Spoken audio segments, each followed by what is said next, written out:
কি খেলে সাদা স্রাব কমবে? এই প্রশ্ন অনেক মেয়েদেরই ঘোরাঘুরি করছে। আমি আয়ুর্বেদ উপায়ে বিশেষ দুইটি উপাদান খেতে বলবো, যা শুধু সাদা স্রাব কমবে এমন না, আপনার শরীরে শক্তি বৃদ্ধি হবে, চেহারাটা একটু ভেঙে গেছে বা বয়স কম দেখতে বয়স্ক মনে হচ্ছে, সেই বয়স্ক ভাব দূর করতে, শরীরের মধ্যে রস বৃদ্ধি করতে, দিনের কাজে মন ফেরাতে, একই সাথে বিভিন্ন রোগশোকও আপনার দূর করতে সহযোগিতা করবে।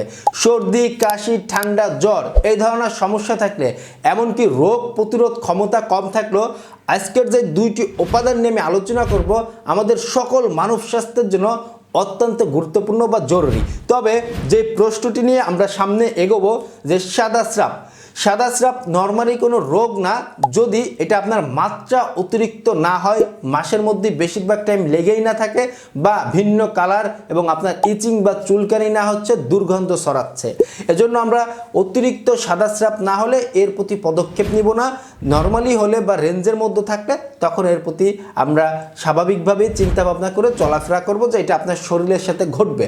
এখন আসুন, যাদের একটু অতিরিক্ত পরিমাণে হচ্ছে সে সকল ব্যক্তিদের জন্য বলতে চাই, আপনারা সকালবেলা তুলসীর পাতার রস নেবেন 2 চামচ পরিমাণে। কষ্ট হলেও একটু ম্যানেজ করার চেষ্টা করবেন।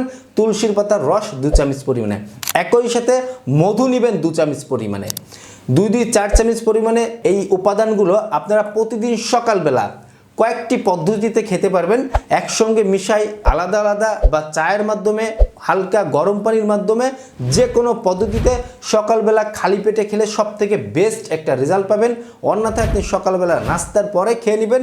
সম্ভব হলে দিনে 2 বার খাবেন, প্রথম 1 থেকে 3 মাস দিনে 2 বার খাবেন। এরপরে আপনারা মাঝে মাঝে খেয়ে যাবেন। আমাদের স্বাস্থ্যের জন্য হাজার রকমের উপকারিতা মিলে এই তুলসীর পাতার রস, এবং সাথে একই সাথে যদি মধু খাওয়া যায়, ছেলেরাও কিন্তু এই উপাদান খেলে অসংখ্য উপকারিতা মিলবে আপনাদের শরীরে। ধন্যবাদ সবাইকে।